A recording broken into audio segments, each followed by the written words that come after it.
আল্লাহ যাকে বড় কিছু দিতে চান তার পথটা কখনোই সহজ করেন না।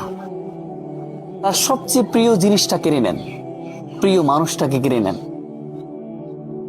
প্রিয় মানুষগুলো থেকে তাকে একাকিত্ব করে ফেলান। একের পর এক কষ্ট দিয়েই থাকেন, একের পর এক পরীক্ষা নিয়ে থাকেন।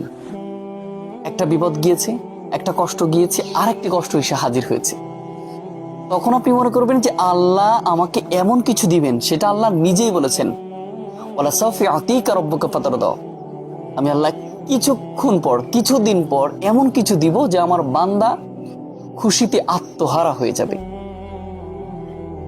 যখন আল্লাহ আপনাকে বড় কিছু দিতে চাচ্ছেন, তখন আপনাকে জ্বালিয়ে নিচ্ছেন, আপনাকে পুড়িয়ে নিচ্ছেন। এরপরেই আল্লাহ তাআলা আপনাকে স্বস্তি দিবেন। ফাইন্না মাআল উসরি ইউসরা, নিশ্চয় কষ্টের পরে আসে স্বস্তি। অতএব কখনোই হাজার দুঃখ কষ্ট আসলে ধৈর্য হারা হবেন না।